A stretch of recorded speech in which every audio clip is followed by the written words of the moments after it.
Hi, everybody. Welcome to a new interview we have with the Techno Files Interview Session with Jem Corraggio. Did I get that right? Yes. Yes. All right, and she's going to be helping us with WyzAnt. It's a online tutoring. Could you give us a little bit more information about what WyzAnt is and what your experience with it is? Sure. WyzAnt is an online tutoring company. Parents can go on and they can search by subject, by the amount in their budget that they're able to afford or what they're looking for price-wise, and the subjects that their students are taking, and find a tutor. And kind of email a bunch of different tutors, match their student to a tutor. From the tutoring side, it's really great because you get to set your own rate and you get to decide which students you're going to accept and make your own schedule. So it kind of is the best of both worlds, I feel like. So I'm just going through some of the things on the website and just clicking links in here and there. So you can pretty much search for almost any subject possible? Yes. There's a lot of academic subjects, but in addition to academic subjects, there's music. For example, I do vocal instruction and guitar, as well as the math and science that I do at work. And I've also seen people do cooking, which is something that I might need to get tutored in, personally. Uh, but there's just so many different things out there. So looking up here, I live in Quakertown, so I popped up Quakertown Tutors. Uh, the first one here is a background check. He has 30 testimonials and a 547 rating, so that's pretty good. And he does writing, math, science, and preps you for the SATs and ACTs. So what are you particularly good at? What's your I do area of mostly expertise? math, all levels, but I work a lot with adults and college students as well as high school students. I do test prep as well.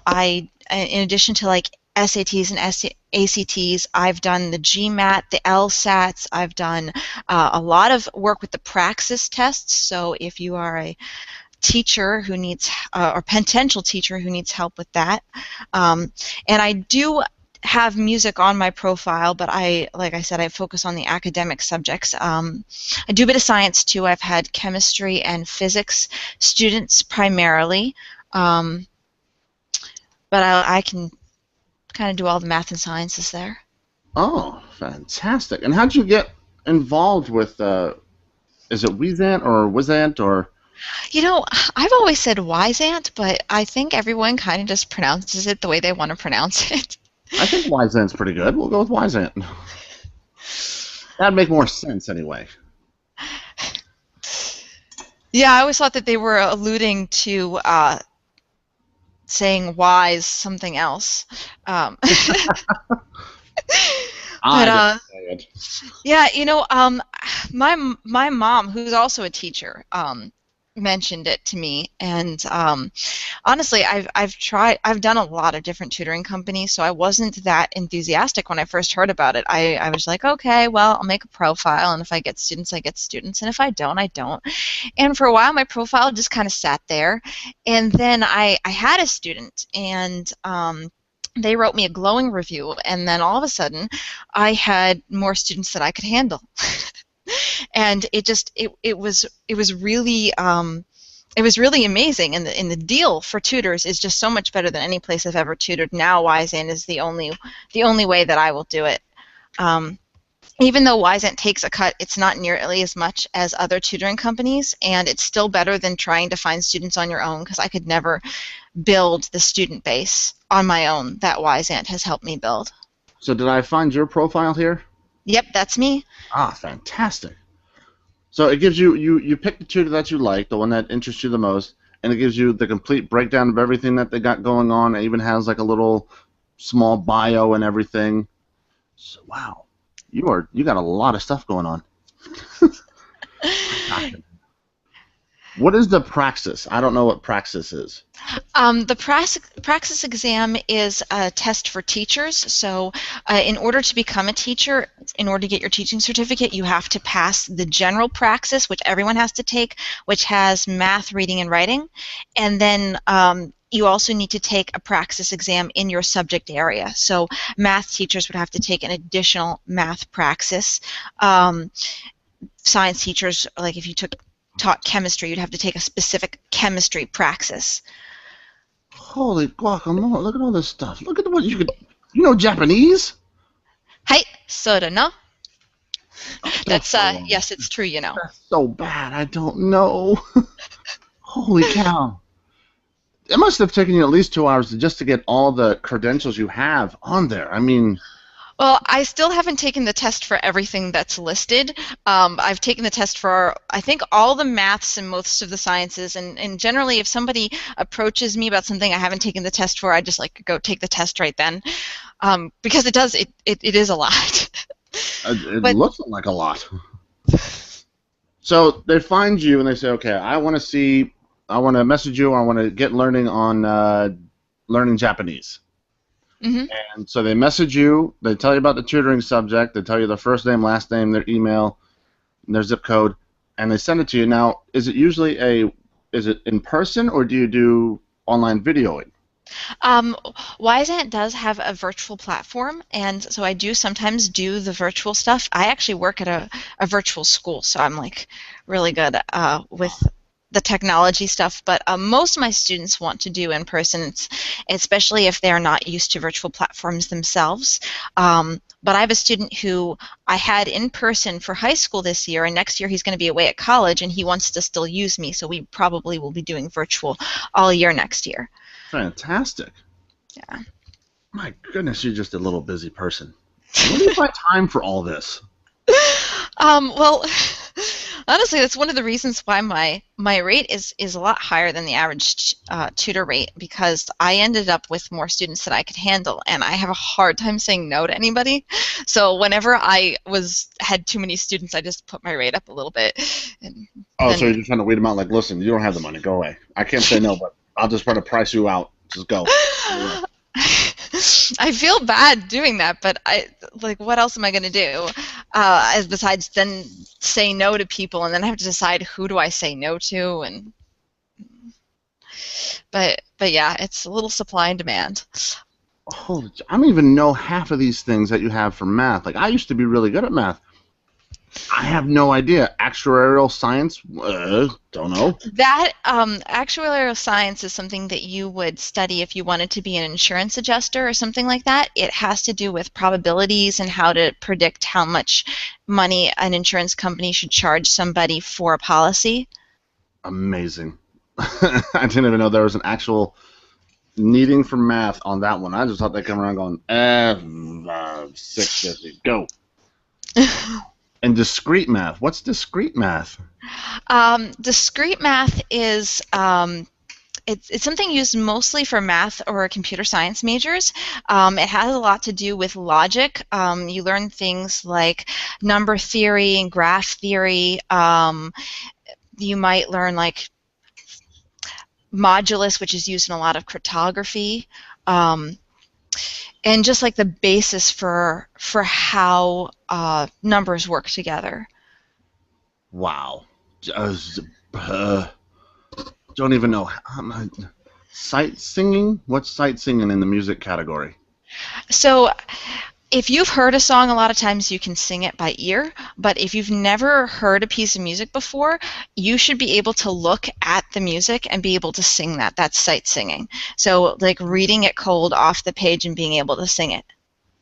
Oh, well, look at that. So are most of the tutors on here, I mean, have you met any other tutors? Have you talked with any other tutors? Well, my mom does use it, but I obviously knew her beforehand. I don't really know any of the other tutors personally.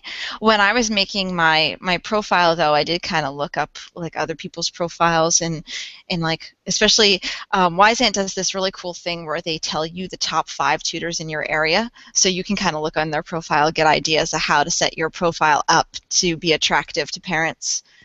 Gotcha. And what's most common when parents contact you? Like, what's the kind of general statement that they're looking to do and things of that nature? Well, really, every situation is kind of different. But they'll tell me, you know, what the subject is and what they're having trouble with. You know, they're trying to discuss what time can you come, and we have to figure out a rate, because my basic rate is only if I don't have to travel more than 10 miles, and then if it's more than 10 miles, we have to come up with a rate to cover the travel time as well. Gotcha. Um, so it's mostly kind of business stuff, and then it's more when I meet the student that we get into the student's particular needs. So a lot of that, it's hard to do without actually talking to the student and seeing where they're struggling. The first session, I really like to just do some problems and see where they hit a wall. Ah, okay. And with your special needs, how does that one work? Is that like you can help people with those issues, or you know how to work with people with them issues? Yeah, I actually taught at a school specifically for children with learning disabilities. Actually, my first year teaching, so that was a really interesting experience. Um, so, for example, with students with ADD or ADHD, I had a student last year who mostly needed a study coach. So we would talk about organization and focus and how to set up his workspace so that he wasn't distracted. So there's like extra stuff like that besides the content that you can do to help a student. In my full-time job last year, I had a young lady who was very severely dyslexic, but we discovered that for some reason, when things were in red, she could see it better. So one of the things that we would do is we would write everything in red. I would take her assignments on the computer and copy them over, and change the color of the font to red and all the pictures to red. And it Wow. was a bit time consuming, but then if she was able to do things better. Amazing how you're able to find that out, like just trial and error, or did you just happen to luck into it? Um, the red was kind of just happened to luck into it because I had lots of different color markers, and she noticed that it was easier on the board when I wrote in red. So then we just made everything red. But now that I know that, if I'm ever with a student who says that they're concerned about dyslexia, it's one of the first questions I asked. I ask, do you ever notice that if things are in different colors, that it's easier? And if they say yes, then we figure out what color is best. And it's a lot of it is just experience. Like, after you've been around the block as a tutor or a teacher for so many years, you everything that you've lucked into over the years or that colleagues have mentioned to you becomes part of your repertoire. And then a student has a problem, you have like a go-to set of possible solutions to try. Oh, so you probably prefer meeting the student in person. What are some of the challenges of handling things over an online course? Um, well, it's hard when you can't see their reactions to materials. Like, it's if you can't see when at what point they're getting frustrated. Like, there's a lot of facial expressions and things that you can do to read a student. But I think that when that happens, you just have to get a good rapport with the student and be clear about communicating. So you can say, okay, I'm doing this online lesson for you, and I know that you're watching the little like whiteboard screen as I'm writing here, but if you are getting frustrated or lost, you've got to stop me, and you've got to, trust me that there are no bad questions. So once the student trusts you, I think that eliminates a lot of that problem of being virtual, because you don't have to you don't necessarily have to watch them if you can trust them to tell you when they're having an issue. Okay, so how does the online classroom work? I've never seen one. I've never been a part of one, so I don't know what the student is looking at as you, the teacher, are trying to teach the subject. What does it look like? Well, actually, it kind of looks like what you're doing now, where you're sharing your screen. Um, so you might share something called a whiteboard, and it kind of looks like Paint, maybe the Windows application Paint, and you can write for the student to see. I use that a lot because with math, you can't really type a lot of math symbols, which is not another reason why virtual can sometimes be a pain. But once, when we were having a lot of trouble with that, a student and I literally went back and forth with one of us would. She took me she sent me a picture of a problem that she had to do that was really long and messy, and then I kind of wrote in like a couple of steps to start with, and then I walked her through the first couple of steps, and then she worked through some more on her own, and she sent it back to me, and it just kind of went back and forth.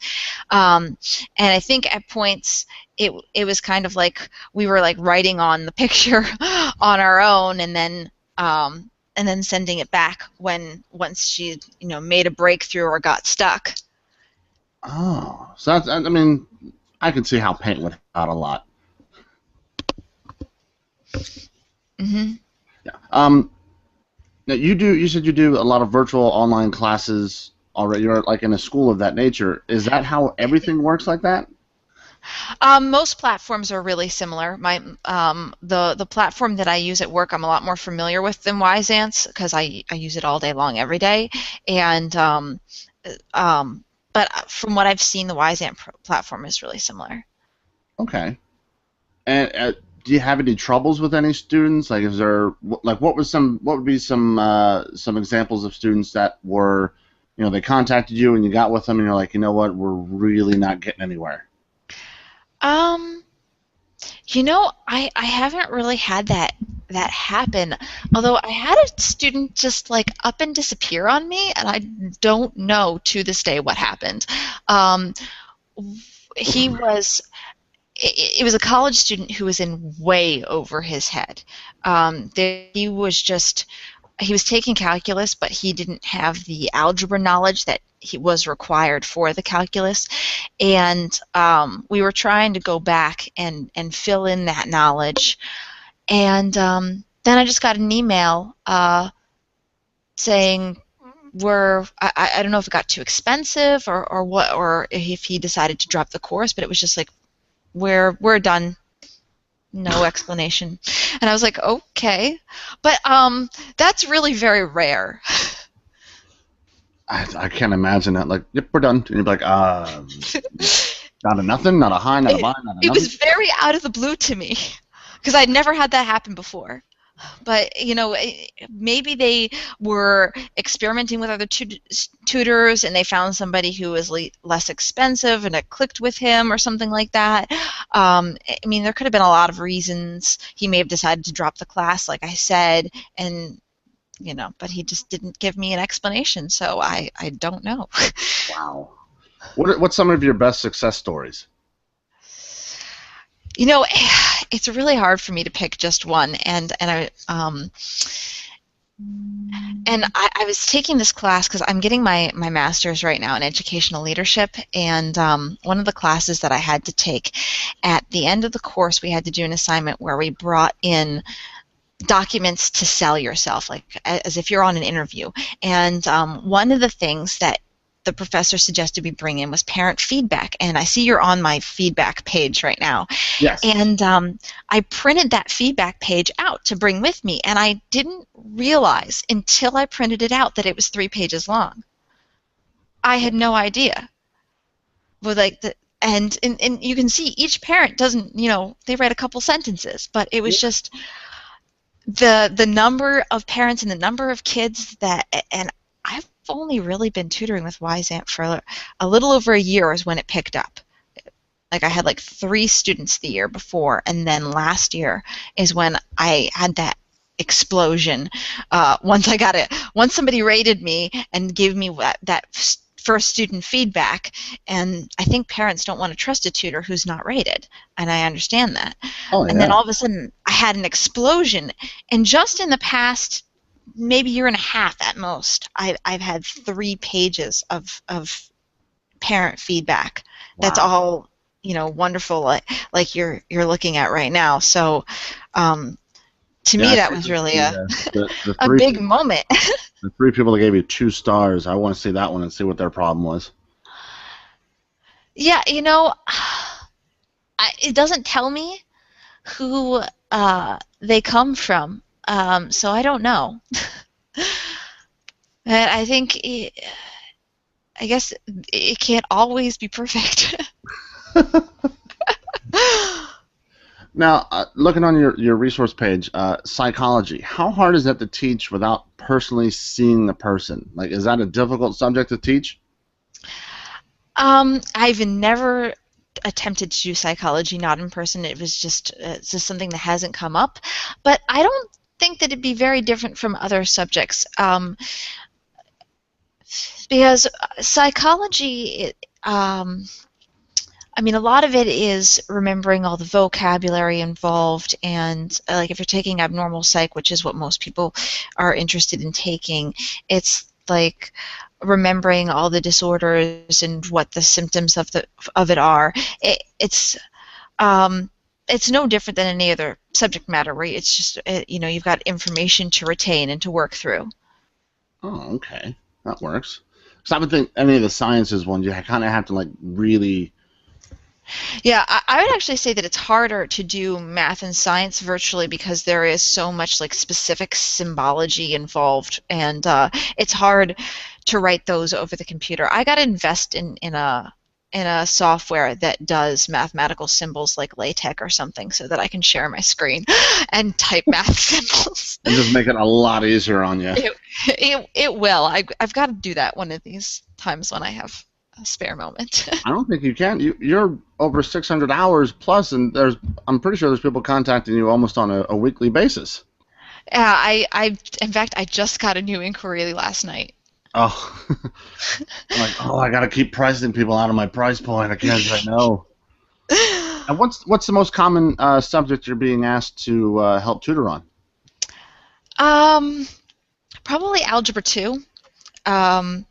I think that's in the year that students who are going to stay with math and they're going to go into pre-calculus, that's when the curriculum starts to step it up. Also this year I found that the pacing got really rigorous for students because of all the snow we had, and all those missed days meant that teachers had to cover the material in less time. So the pacing this year was just rough.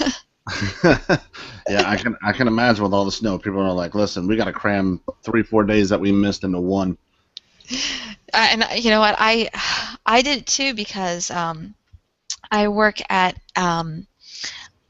the Philadelphia Center,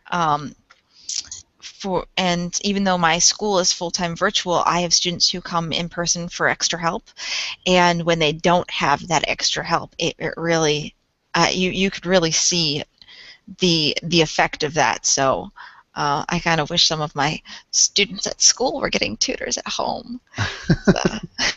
As I still go to my student's house if there's snow. There was actually one student, their very first contact with me this year was on the very first snowstorm that we had. They told me on Saturday night that they had a test on Monday, and it snowed on Sunday, and I spent 2 hours driving from Upper Darby to Jenkintown in the snow. That's dedication. Well, it's one of the reasons why I can charge the big bucks. Yeah. Every hour you're like, that's more gas money. What are your thoughts on Common Core with mathematics? Be honest. I'm not a fan of all the standardized testing. I feel like it really it takes away from the time spent on instruction. So I'm not really happy with the Common Core. The standards are a little less vague than they were before, but they still aren't very specific. And standards I talked about my master's classes that a moment ago, and for another one that I'm taking, I had to read Diane Ravage's book on the subject, the death and life of the Great American School System, and I had never known until I read that book that the purpose of standards was curriculum. They were supposed to provide a curriculum, and when I read that, I was floored, and I went around to every teacher that I work with and I asked them what they thought the purpose of standards is, and only one person used the word curriculum. Everyone else either said to drive us crazy or their goals to be met. And it's supposed to be the other way around. It's supposed to be the standards are supposed to be the curriculum for what should you teach, and then you're supposed to go teach it, instead of let's teach for the goal of us being able to prove that we can do this on a test. It's like the direction is backwards. And I kind of agree with Diane Ravage that they need to switch it back around, and it needs to be more like, okay, this is the platform for what you should teach, and then you can go about thinking about how to teach that stuff on your own. There are a lot of people making education decisions that have absolutely no idea how to be an educator because they've never been an educator, and it's very frustrating for those of us who put in a lot of hard time and work into these things, and then we're told what to do by someone who has no idea what they're talking about. So when they came out with Common Core, you're like, you don't know what you're talking about. I think a lot of teachers had that reaction. I think it kind of just feels like a repeat of the same standards as before, and I can hear you. I wish more actual educators were involved in educational reform right now. And I don't think standards are necessarily the answer. Now, if you have a student that's learning Common Core, do you follow their understanding of it, or do you use the old school standard of how to do math, or do you tailor to them, or how does that work? Well, I am a big believer that there are 1,000 different ways to solve a math problem, and as long as you solve it correctly, it doesn't matter what method you use. So I will give students several methods, and then I'll ask them which one they like best, and then we'll go to using that.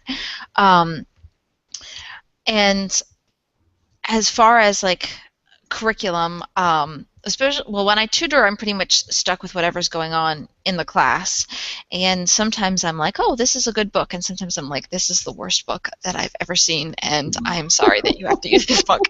I had this student taking discrete math this year that used this book in it, and I swear it was called Discrete Math with Ducks. And I don't know why, but there were ducks in this book everywhere.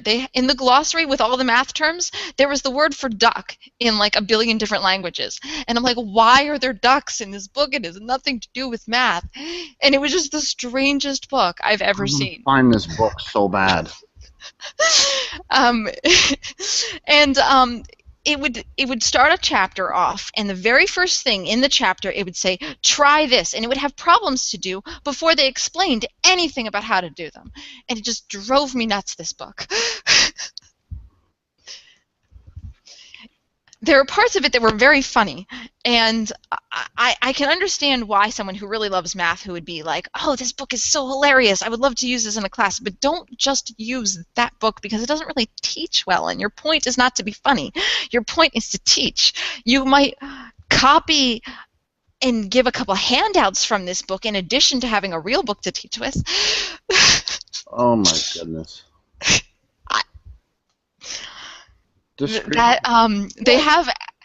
There's a particular method of proving something called a proof by induction, and this book has a song about proving something by induction to the tune of Frere Jacques.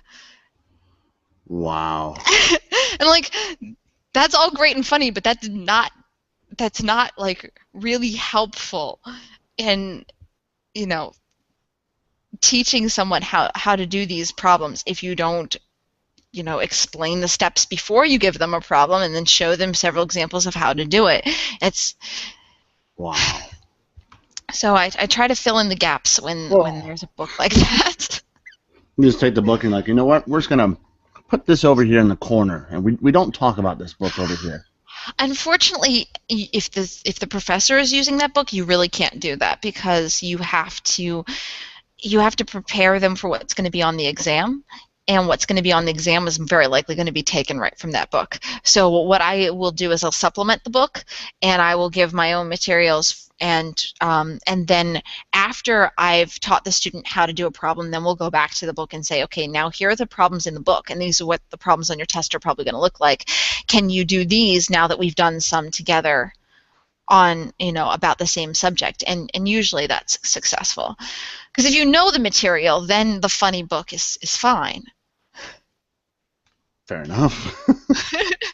I still can't take a guy seriously. It's like, yes, we're going to learn mathematics with ducks. I'm like, no, we're not.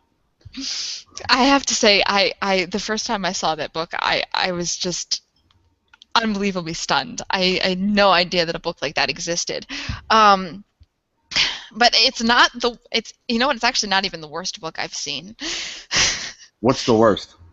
And this came from a public school that I taught at Philadelphia. They had a geometry textbook, and in the geometry textbook, whenever they had theorems or postulates that the students were required to learn, they would say the name of the theorem, and then there'd be a question mark in the book, and nowhere in the book was the actual theorem stated. They were expected to do these projects throughout the year to rediscover all of the theorems in geometry on their own in 1 year and fill them in their textbook as they went. And that's a great exercise to do sometimes. I'm not saying that you shouldn't ask students to try to derive formulas and see how it's done. I'm just saying that you can't have them reinvent the entire year of geometry because it took Euclid his entire life to come up with all of that. He'd be pissed. He'd be like, I took my whole life doing this. You're going to do it in a year? Man, what's the point of coming up with this stuff?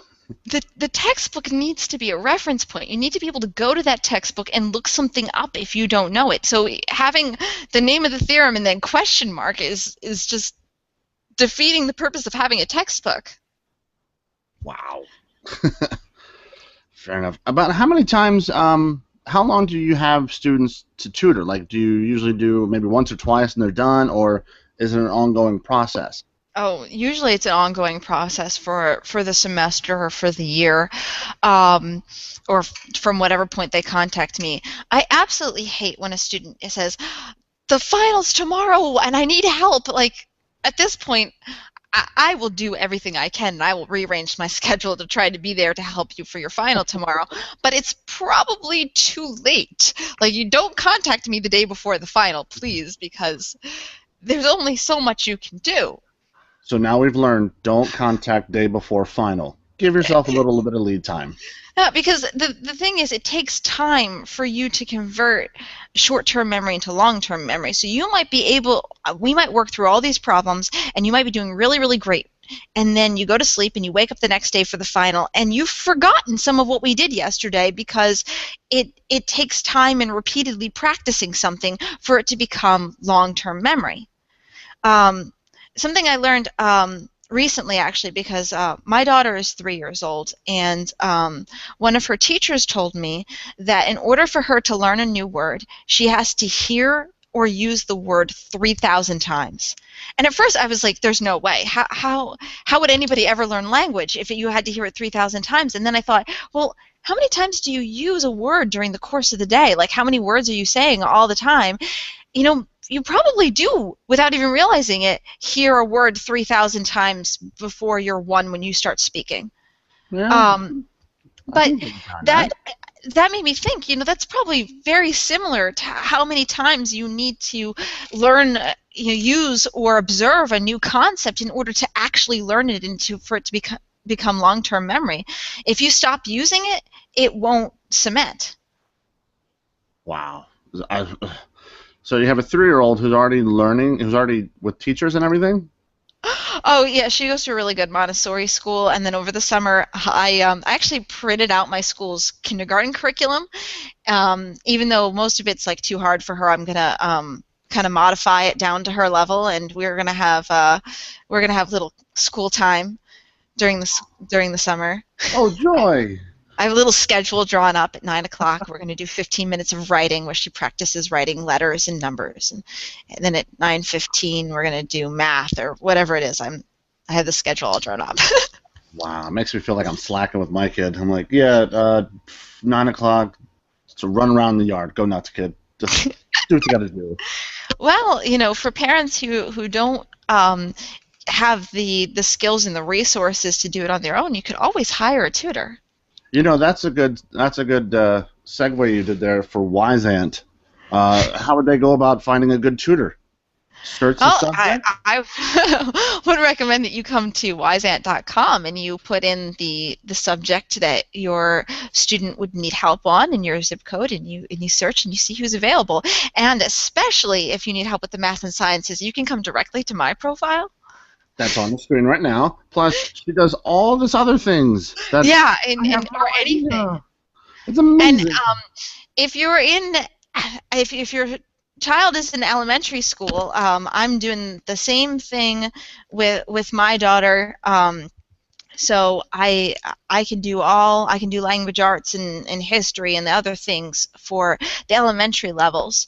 Amazing. I have to know it all. Yeah. Your child will have no easy task in school. Wow. I hope so, because my parents really weren't very on the ball when I was in elementary school. They just kind of sent me to school and let whatever happened. And I was really bored in school, and I was really frustrated, and I didn't know that there were like opportunities for me. And my parents, it wasn't that they didn't care, it was that they didn't know. But I made it a point to know Pennsylvania's laws and everything. And now I not only know how to do that for my daughter, but I have students ask me questions like that. I had a student just the other day. They are in the gifted program at their public school, and they have a special gifted class that they get to take. But they didn't want to take the gifted class next year because it just didn't fit in well with their schedule. And they were asked to fill out a form, and the form was titled Revocation of Gifted Services. And I was like, do not sign that, because if you sign that, then you are waiving your right to gifted services, period. And there are a lot more options that you have available to you. Don't sign away your rights to options, because you might want them later down the line, and then they're gone if you sign them away. Wow. Holy cow, Jem, you are one amazing person. Thank you. That's very sweet. Yeah, I don't have the hourly fee to pay you, but I'd give you 5 stars if I could. Oh, thank you. Well, I'm sure that there's a tutor on WyzAnt that will fit your needs. I really don't need to learn that much. I can't have the time to learn half the stuff you've learned. You never stop learning. I had a student for many years. He was grown adult. I'm not sure exactly how old he was, maybe in his 40s or 50s. And just because he was interested in it, and he did terribly in math as a child, he decided that he wanted to go back and relearn geometry. And he discovered that in order to learn geometry, he needed to do algebra. So he just bought himself an algebra textbook, and he came, every other week, and we worked through algebra and geometry, and just because he wanted to learn something new. Fair enough. About how many students do you have right now? Well, for the summer, I have 2 students that are definitely continuing through the summer, and I have 2 students who are trying to figure out what their summer vacation plans look like, that have told me that they want to do something over the summer, but they haven't scheduled anything yet. And then I had another student contact me last night. So June tends to be my slowest month, because in June, all the high school students are dropping off, and the college students who are taking summer programs haven't gotten scared about their grades yet, and they tend to be last-minute people. So in July, I'll get a bunch of emergency requests from college students, and finals. Oh. Yeah, hopefully they will be listening and they won't contact me the day before the final. Please, if you notice you're struggling, contact me and give me a couple weeks to do something, because I guarantee you I can help you if you give me the time to do so. Given the time, she can make miracles happen. Exactly, exactly. But I'm a real strong believer that anybody can learn anything if they put in the effort and the time. That's fantastic. Oh, I think I've taken a lot of your time up, Jen, so I'm going to let you go about your daily day and figure out another subject for you to learn since you got way too much time. I don't even know how you cram all that stuff in, but amazing me. I don't know either. How do you have time for anything? I don't know. And how often do you speak Japanese or Italian around the house? I'm working on teaching my daughter a little bit. So like yesterday we learned konnichiwa, and which is hello, and sayonara, which is goodbye. But Domo arigato. do itashimashite, which is you're welcome. I got domo arigato. That's as far as I got. Yeah. That's okay. Not as much as I'd like to, but you have to practice it. So I have a bunch of friends who don't speak Japanese at all, but they know like a couple of words that I will say in just regular conversation. They know that if I respond with "Hi," that means yes, or like if I say "Jane," it means see you later. So I try to use like little bits of it just to keep it fresh. But I would love a Japanese student because it would help me keep it fresh too. There you go. Better than Rosetta Stone. Even with Rosetta Stone, you need somebody to actually talk to, or it doesn't work. Yeah, I was gonna get Rosetta Stone to learn Mandarin Chinese, just so I can go to my restaurant and talk to them, so that way I know what they're talking about. That's cool. Yeah, it didn't last very long. Not that good. I tried as hard as I could, and they're just looking at me like, no, that's not even close. But thanks. Well, Chinese is one of the hardest languages to learn. Japanese is nice because it's all Latin vowels. The way that you pronounce everything, there's like really only one way to pronounce it. I didn't even think that they had Latin vowels in Japanese. Wow. It's really, really weird because both Latin and Japanese evolved completely separately, and they're the only languages that only use pure vowels. So Wow. without any contact. Amazing. Mind blown. Did you come up with that on your own, or did someone bring it up and you're like, oh yeah, that does make sense, or were you like, hey, these are the same? I think I noticed it because I'm a singer, and you have to sing in Latin a lot. And when I was in high school, we had to learn the International Phonetic Alphabet, so you had to be able to read something in another language simply by looking at the phonetic spelling of it using the International Phonetic Alphabet. So I knew what Latin vowels looked like, and when I took Japanese in college, I was like, these are all Latin vowels, and there's no, like, the vowel A is always ah. It's never A. So you just get used to it. Huh. Didn't even think of that one. Well, except if you're, no, not even Canada, because they do EH means A, but even that's still kind of like an ah. All right, Jem, I thank you for your time. And if you want to go to WyzAnt.com, look up for math and science, especially if you're in the Upper Darby area. But she'll travel anywhere in the snow. We've learned this. These are things we've learned today. She will travel. And she's looking for a Japanese student. So if you want to learn Japanese, she's the person to go to. Hey, soda ne? That means yes, it's true, you know. Uh-huh. I was going to say do a whole Japanese thing if you wanted to, and I'd just be like, yeah, that's great, what she said. Uh-huh. I have no idea. All right, well, thank you for having me, and have a good rest of your day. You have a good day, too, and hopefully your students learn very much. And remember, don't contact day of final. Yes, that's very important. A couple weeks in advance, you'll do a lot better. Yes. I still can't believe they do that All to right. you. Do you have any Twitters or Facebooks or anything you want to? No, I have a Facebook, but honestly, I don't log on. I'm really bad at that kind of stuff. So find me on my WyzAnt profile, and we will all be good. Fair enough. Do you want to plug the school you work at? Sure. I work at Connections Academy, which is a charter school. It's a full-time virtual school, but we do have, like I said, I work at the in-person center. So if you have trouble with the full-time virtual, you can come in, and I absolutely love it here. It's kind of the best of both worlds. You can get help in person, but you can move at your own pace online. So. Fantastic. All right, that's Jem. Okay, I'm going to try this last one. Oh, geez, no. Corraggio? Corraggio, yep. Yeah, nailed it. And you can check us out on Twitter at thetechnofiles.com. Also, the website technofiles.com, and Facebook, and everywhere else we pop up. We'll show up from time to time. But thank you very much, Jem. You were a pleasure to talk to. You are very knowledgeable. Thank you. It was nice talking to you as well. All right, have a good one, everybody. We'll see you later.